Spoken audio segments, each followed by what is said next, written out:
الحمد لله رب العالمين والصلاة والسلام على نبينا محمد خاتم الأنبياء وسيد المرسلين وعلى آله وصحبه أجمعين أما بعد رب اشرح لي صدري ويسر لي أمري واحلل عقدة من لساني يفقهوا قولي السلام علیکم ورحمۃ اللہ وبرکاتہ۔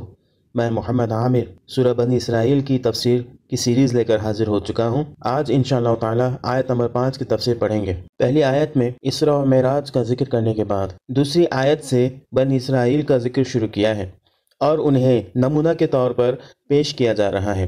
ان کا جو انجام ہوا تھا اس انجام کو مشرکین عرب کے لیے ایک نمونہ کے طور پر اور ایک پاٹھ کے طور پر پیش کیا جا رہا ہے۔ اوپر کی آیتوں میں اللہ رب العزت نے ان کے بارے میں ایک خاص بات بتائی تھی، وہ دنیا میں 2 بڑے فسادات انجام دیں گے اور اس کے ساتھ ساتھ وہ گھمنڈ تکبر میں ڈوبے ہوئے ہوں گے۔ آیت نمبر 5 میں اللہ رب العزت ان کی اس روش کے بارے میں بتا رہا ہے۔ تو آئیے تلاوت قرآن سے اس تفسیر کی شروعات کرتے ہیں۔ اعوذ باللہ من الشیطان الرجیم، بسم اللہ الرحمن الرحیم۔ فإذا جاء وعد أولاهما بعثنا عليكم عبادا لنا أولي بأس شديد فجاسوا خلال الديار وكان وعدا مفعولا۔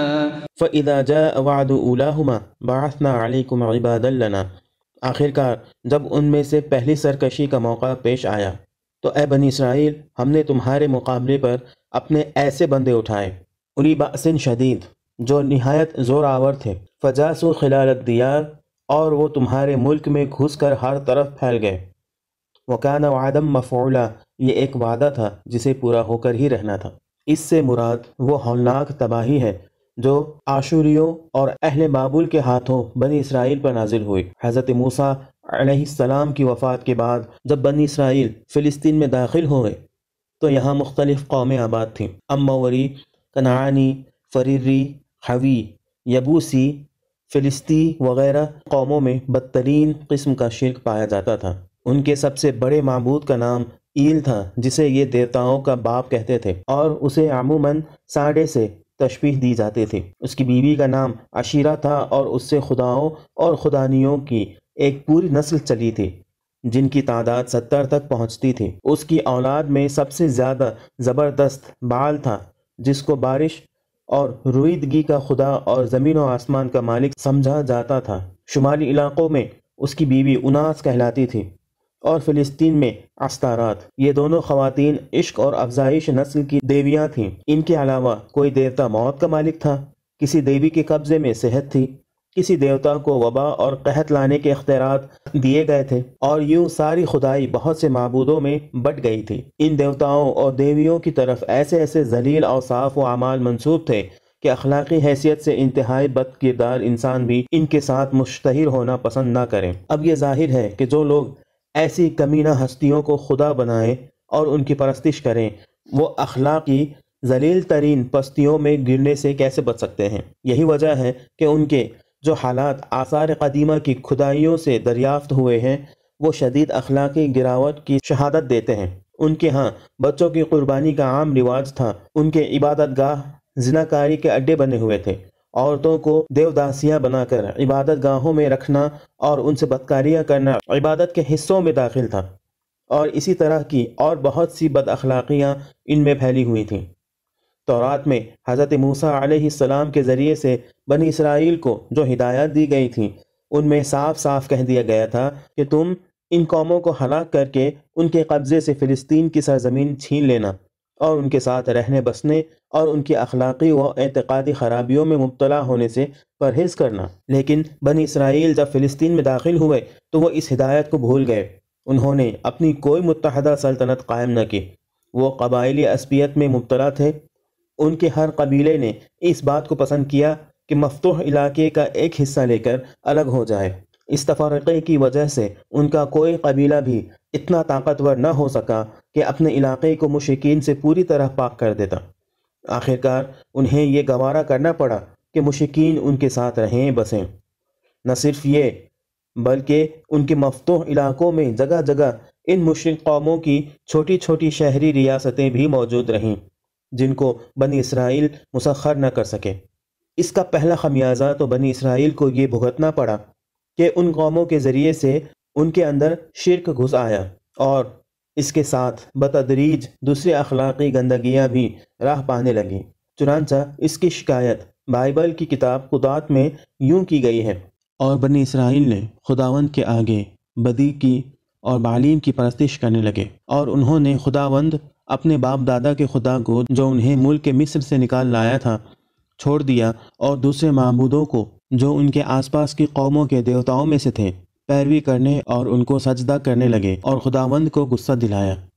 وہ خداوند کو چھوڑ کر بعل اور استارات کی پرستش کرنے لگے، اور خداوند کا قہر اسرائیل پر بھڑکا۔ اس کے بعد دوسرا خمیازہ انہیں یہ بھگتنا پڑا کہ جن قوموں کی شہری ریاستیں انہوں نے چھوڑ دی تھیں، انہوں نے اور فلسطینیوں نے، جن کا پورا علاقہ غیر مغلوب رہ گیا تھا، بنی اسرائیل کے خلاف ایک متحدہ محاذ قائم کیا اور پے در پے حملے کر کے فلسطین کے بڑے حصے سے ان کو بے دخل کر دیا، حتیٰ کہ ان سے خداوند کے عہد کا صندوق یعنی کہ تابوت سکینہ تک چھین لیا۔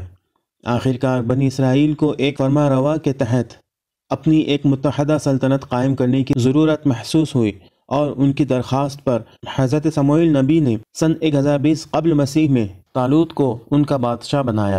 اس متحدہ سلطنت کے 3 فرما روا ہوئے: طالوت، حضرت داؤد علیہ السلام اور حضرت سلیمان علیہ السلام۔ ان فرما رواؤں نے اس کام کو مکمل کیا جسے بنی اسرائیل نے حضرت موسیٰ علیہ السلام کے بعد نامکمل چھوڑ دیا تھا۔ صرف شمالی ساحل پر فنیقیوں کی اور جنوبی ساحل پر فلسطینیوں کی ریاستیں باقی رہ گئیں جنہیں مسخر نہ کیا جا سکا، اور محض باج گزار بنانے پر اکتفا کیا گیا۔ حضرت سلیمان علیہ السلام کے بعد بنی اسرائیل پر دنیا پرستی کا پھر شدید غلبہ ہوا، اور انہوں نے آپس میں لڑ کر اپنی 2 الگ سلطنتیں قائم کر لیں: شمالی فلسطین اور شرق اردن میں سلطنت اسرائیل، جس کا پایہ تخت آخرکار سامریہ قرار پایا، اور جنوبی فلسطین اور ادوم کے علاقے میں سلطنت یہود، یہ جس کا پایہ تخت یروشلم رہا۔ ان دونوں سلطنتوں میں سخت رقابت اور کشمکش پہلے ہی دن سے شروع ہو گئی اور آخر تک رہیں۔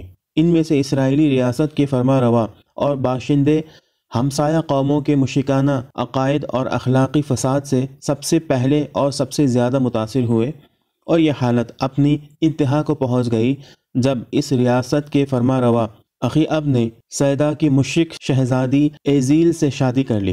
اس وقت حکومت کی طاقت اور ذرائع سے شرک اور بد اخلاقیاں سیلاب کی طرح اسرائیلیوں میں پھیلنی شروع ہوئیں۔ حضرت الیاس اور حضرت الیسع علیہ السلام نے اس سیلاب کو روکنے کی انتہائی کوشش کی، مگر یہ قوم جس گراوٹ کی طرف جا رہی تھی اس سے باز نہ آئی۔ آخرکار اللہ کا غضب اشوریوں کی شکل میں دولت اسرائیل کی طرف متوجہ ہوا، اور 9ویں صدی قبل مسیح سے فلسطین پر اشوری فاتحین کے مسلسل حملے شروع ہو گئے۔ اس دور میں آموس نبی اور پھر ہوسع نبی نے اٹھ کر اسرائیلیوں کو پے در پے تنبیہات کی، مگر جس غفلت کے نشے میں وہ سرشار تھے وہ تنبیہ کی ترشی سے اور زیادہ تیز ہو گیا، یہاں تک کہ آموس نبی کو شاہ اسرائیل نے ملک سے نکل جانے اور دولت سامریہ کے حدود میں اپنی نبوت بند کر دینے کا نوٹس دے دیا۔ اس کے بعد کچھ زیادہ مدت نہ گزری تھی کہ خدا کا عذاب اسرائیلی سلطنت اور اس کے باشندوں پر ٹوٹ پڑا۔ قبل مسیح میں اشور کے سخت گیر فرما روا سارگون نے سامریہ کو فتح کر کے دولت اسرائیل کا خاتمہ کر دیا۔ ہزارہا اسرائیلی مارے گئے، 27,000 سے زیادہ با اثر اسرائیلیوں کو ملک سے نکال کر اشوری سلطنت کے مشرقی ضلعوں میں تتر بتر کر دیا گیا، اور دوسرے علاقوں سے لا کر غیر قوموں کو اسرائیل کے علاقے میں بسایا گیا، جن کے درمیان رہ بس کر بچا کچا اسرائیل عنصر بھی اپنی قومی تہذیب سے روز بروز زیادہ بیگانہ ہوتا چلا گیا۔ بنی اسرائیل کی دوسری ریاست جو یہودیہ کے نام سے جنوبی فلسطین میں قائم ہوئی، وہ بھی حضرت سلیمان علیہ السلام کے بعد بہت جلدی شرک اور بد اخلاقی میں مبتلا ہو گئی، مگر نسبتاً اس کا اعتقادی اور اخلاقی زوال دولت اسرائیل کی بنسبت سست رفتار تھا، اس لیے اس کو مہلت بھی کچھ زیادہ دی گئی۔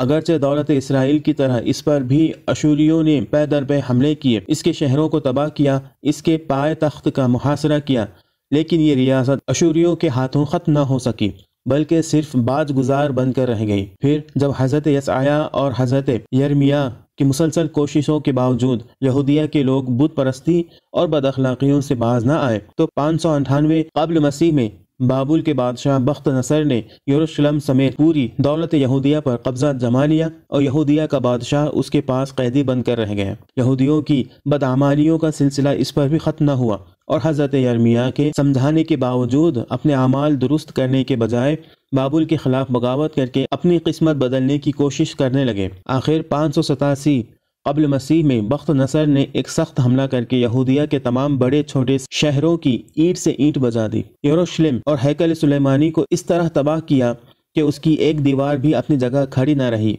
یہودیوں کی بہت بڑی تعداد کو ان کے علاقے سے نکال کر ملک میں تتر بتر کر دیا اور جو یہودی اپنے علاقے میں رہ گئے وہ بھی ہمسایہ قوموں کے ہاتھوں بری طرح ذلیل اور پامال ہو کر رہ گئے۔ یہ تھا وہ پہلا فساد جس سے بنی اسرائیل کو متنبہ کیا گیا تھا اور یہ تھی وہ پہلی سزا جو اس کی پاداش میں ان کو دی گئی تھی۔ آیت میں بخت نصر اور اس کی فوجوں کے لیے عباد لنا اولی بأس شدید یعنی کہ اپنے زور آور بندے کے الفاظ استعمال ہوئے ہیں۔ یہ ان کے دین اور تقوی کے اعتبار سے نہیں بلکہ صرف اس حیثیت سے استعمال ہوئے ہیں کہ انہوں نے خدا کے ارادہ کے اجرا اور نفاذ کے کام کو مکمل کرنے کا کام دیا۔ یہ اگرچہ خود گندے تھے لیکن گندگی کے ایک بہت بڑے ڈھیر کو صاف کرنے میں انہوں نے مشیت الہی کا نفاذ کیا، اس وجہ سے انہیں بھی فی الجملہ خدا سے نسبت حاصل ہو گئی۔ آج کے لیے اتنا ہی۔ ان کے دوسرے فساد اور اس کی سزا کے بارے میں انشاءاللہ اگلے ایپیسوڈ میں پڑھیں گے۔ اللہ رب العزت سے دعا ہے کہ اللہ تعالی ہمیں ایسی غلطیوں سے محفوظ رکھے اور ہمارا خاتمہ ایمان پر کرے اور ہمیں جنت الفردوس میں محمد رسول اللہ صلی اللہ علیہ وسلم کا پڑوس عطا فرمائے، آمین۔ وآخر دعوانا ان الحمد للہ رب العالمین۔ السلام علیکم ورحمۃ اللہ وبرکاتہ۔